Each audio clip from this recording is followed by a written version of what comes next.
الرحمن الرحيم. الفاتحة إلى حضرة النبي المصطفى حبيبنا ونبينا شفيعنا رسول الله محمد صلى الله عليه وسلم وآله وصحبه أزواجه وذريته وأهل بيته الطيبين الطاهرين، ثم جميع الصحابة الكرامة والتابعين والتابعين التابعين بإحسان إلى يوم الدين، ثم جميع أرواح أولياء الصالحين من الأقطاب والأبدال وأنجاب وأوتاد وأهل الدرك والجغيب من مشارق الأرض إلى مغاربها برها برها، وصول شيخ عبد القادر الجيلاني ووصول مفروهم، ثم جميع أهل النوبة والولاية في هذه الدائرة، ثم إلى أمواتنا وأمواتكم وآبائنا وآبائكم وأمهاتنا وأمهاتكم وأجدادنا وأجدادكم وجداتنا وجداتكم وشيخنا ومشايخكم ومعلمنا ومعلميكم، وخصوصا إلى الشيخ عبد الهجر العسقلاني ووصولهم وفروعهم، ثم إلى سيد الوالد حبيب طه بن محمد بن طه بن عمر بن يحيى والحبيب حسن بن حمد هارون وأستاذ علي لاديا ووصولهم وفروعهم، أن الله يتغشاهم برحمته ومغفرته، وأن الله يعيد عليهم بركاتهم وصارم أنوارهم وعلومهم ونفحاتهم في الدين والدنيا والآخرة بسر الفاتحة. بسم الله الرحمن الرحيم. إياك نعبد وإياك نستعين صراط المستقيم صراط الذين أنعمت عليهم. بسم الله الرحمن الرحيم. نويت التعلم والتعليم والإفادة والاستفادة والحث على التمسك بكتاب الله وسنة رسوله والدلالة على الهدى والدعاء إلى الخير لمرضاة الله وثوابه. بسم الله الرحمن الرحيم. الحمد لله رب العالمين، اللهم صل وسلم وبارك على سيدنا محمد وعلى آله وصحبه أجمعين. قال المؤلف رحمه الله ونفعنا به وبعلوم في الدارين آمين، إلى أن قال وعن الإمام حسن البصري رضي الله تعالى عنه. Diriwayatkan daripada Imam Hasan al-Basri. Imam Hasan al-Basri ini termasuk golongan tabi'in. Beliau banyak mengambil ilmu juga daripada Sayyidina Ali karamallahu wajhah. Ini al-Imam Hasan al-Basri banyak meriwayatkan hadis daripada Imam Ali karamallahu wajhah. Beliau termasuk pembesar daripada sufi ya, dan juga orang yang dekat kepada Allah Subhanahu wa taala. Semoga Allah merahmati beliau. Dan beliau mengatakan maktubun fit Taurati khamsatu ahruf. Tertulis di dalam kitab Taurat ada 5 huruf. Annal ghaniyata fil qanaah. Yang pertama, bahwasannya kekayaan itu ada di dalam sifat qanaah. Atau orang meminta kaya, al-istighna itu di dalam qanaah. Ya, kalau orang sudah qanaah, qanaah itu adalah menerima apa yang dari Allah dan disyukuri. Itu namanya qanaah. Dapat rezeki 100.000, alhamdulillah dia syukuri dan merasa cukup apa yang diberikan oleh Allah Subhanahu wa taala. Karena memang rezeki itu bagi kita hamba Allah Subhanahu wa taala sudah dituliskan semenjak kita sudah berada di alam rahim seorang ibu. Umur 120 hari atau 4 bulan rezeki kita sudah dituliskan oleh Allah Subhanahu wa taala. Jadi rezeki itu kalau memang sudah milik kita tidak akan lari kemana. Ya, makanya terima apa adanya dari Allah Subhanahu wa taala, baik besar maupun kecil, itu namanya qanaah. Orang yang qanaah berarti dia itu orang yang kaya. Ada maqalah lain mengatakan innal ghina nafs.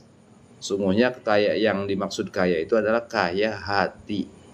Kalau kaya hati ini berarti merasa cukup semuanya. Dapat 100.000 cukup, dapat 1 juta cukup.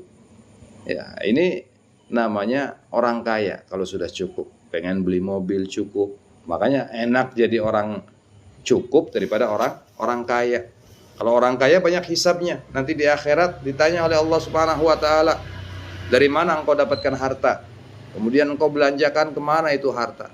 Tapi kalau orang cukup, ya lebih enak. Pengen beli mobil, cukup duitnya.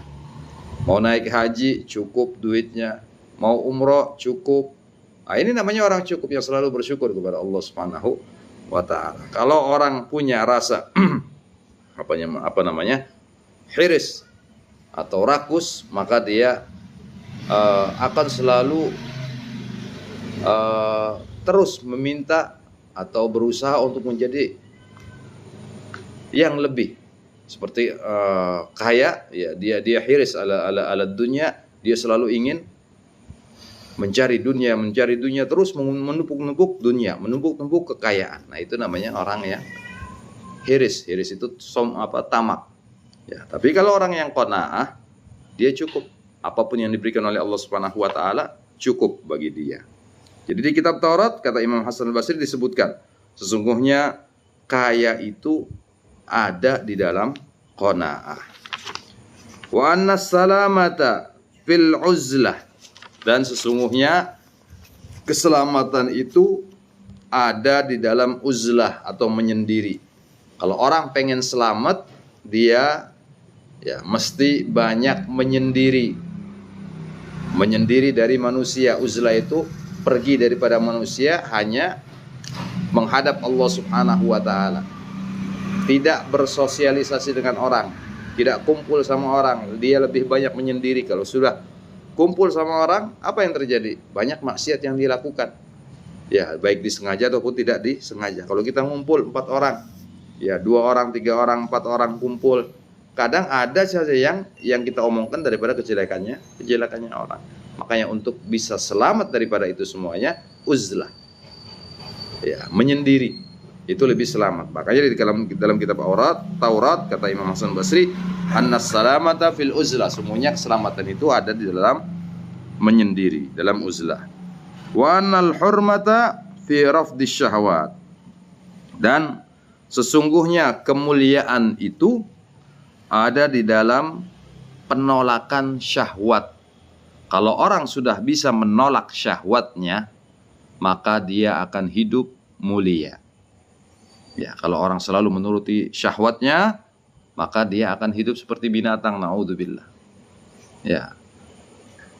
Kalau kita menolak daripada syahwat, maka kita akan hidup mulia. Seperti halnya contoh makan.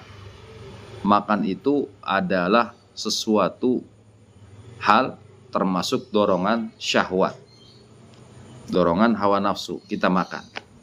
Ya, tatkala kita makan, ya maka kita secara tidak langsung menuruti syahwat kita. Tapi kalau kita menolak makan, ya istilahnya menolak makan itu menolak nafsu, akhirnya nafsu menyuruh kita untuk makan, tapi kita tolak nafsu tersebut, akhirnya kita nggak makan, kita puasa. Maka kita akan mulia baik di dunia maupun di akhirat, mendapatkan pahala dari Allah Subhanahu wa taala. Nah, kalau selalu menuruti syahwatnya, berarti tidak ada bedanya, ya seorang itu sama dengan binatang. Lihat binatang, ya, waktunya makan, ya, bahkan naudzubillah kalau sudah makan bismillah saja lupa. Nah, ini seperti binatang, naudzubillah. Maka dari itu Imam Hasan Basri mengatakan dalam kitab Taurat, dikatakan bahwasannya kemuliaan itu ada di dalam menolak syahwat. Kemudian wa anna tamattu fi ayyamin tawilah. Dan sungguhnya kenikmatan itu ada di waktu yang panjang. Ya, maksudnya tamattu, kita merasa nikmat itu dalam waktu yang panjang. Kalau kita ibadah, contohnya kalau kita ibadah, kita pengen ibadah itu merasa nikmat, maka ya ibadahnya di waktu yang panjang.